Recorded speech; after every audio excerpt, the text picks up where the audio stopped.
Quality of life issues, I think, are very central in the treatment of this disease. As I mentioned before, the goal of the treatment is to improve their symptom burden and not let the side effects of the treatment become worse than the symptom burden of the disease.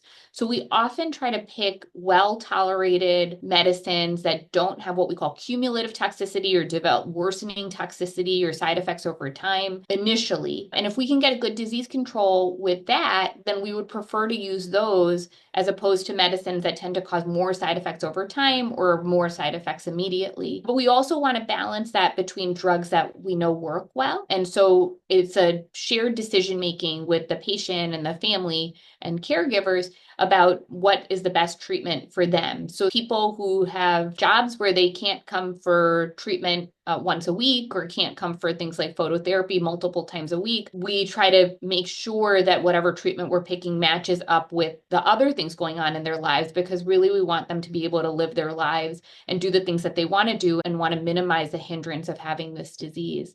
So I think quality of life is very central. There's been lots of studies of trying to look at quality of life because of the unique nature of this lymphoma being on the skin and having an impact both on their appearance and their social interactions, in addition with the physical discomfort and the insomnia and the pruritus, which tend to be a big problem. It uniquely affects quality of life much differently than other types of blood cancers or other types of lymphomas. So we've done studies here at WashU to demonstrate that even if you take people who have other skin conditions like psoriasis or eczema, and you measure standard quality of life tools, and you look at people's quality of life if they have eczema encompassing 30% of their skin versus CTCL encompassing 30% of their skin, patients who have CTCL have significantly worse quality of life. And then if you look at the other things like insomnia, depression, anxiety, itching, they're all significantly worse in patients who have CTCL. And those are not, unfortunately, well measured on current quality of life tools. It takes doing like 5 or 6 or 7 quality of life tools to really get a full picture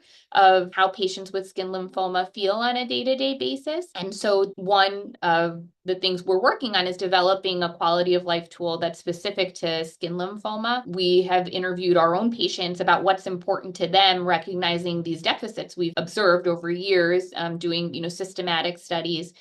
And with patient feedback, have developed a 20-question quality of life tool that we're hoping to now validate at multiple centers in hopes that that will give patients and doctors a better tool to measure quality of life and kind of guide decision making or give a way to quantify how someone's feeling on a day-to-day basis. Patients with CTCL will say they're literally tormented by their itch. Like they have an itch that is unrelenting. It tends to get worse at nighttime just because there's a circadian rhythm to itch, like there's a circadian rhythm to sleep. It is often debilitating. It leads to patients not being able to sleep and get a good night's rest for many, many weeks and months. The itching can get so bad that they'll wake up with like multiple scratches and bloody sheets because they're itching all night and scratching all night. So it's really a huge issue. They'll tell you they feel like the itch is coming from within and it's like all over their body.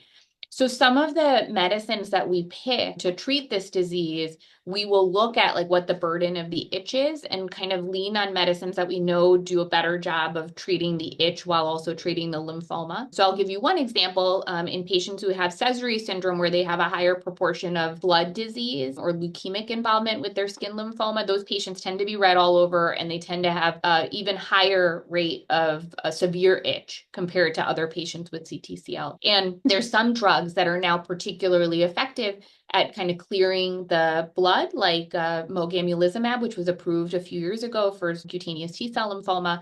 And that drug not only can clear the blood in over 2/3 of patients, which was very remarkable, but additionally, in studies that PG Porcu and others did looking at quality of life, demonstrate that even within the first month of treatment, people's quality of life dramatically improves. And a large part of that was also looking at itch scores and seeing that the itch improves.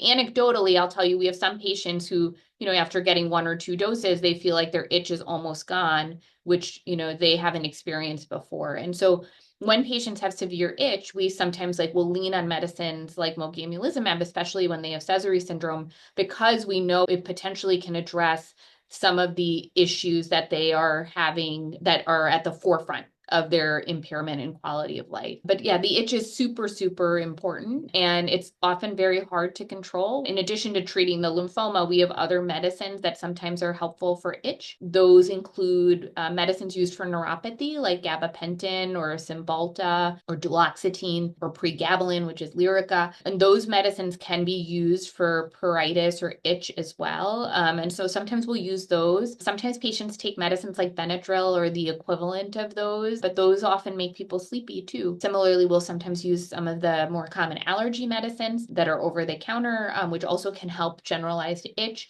but they seem to not relieve the itch completely.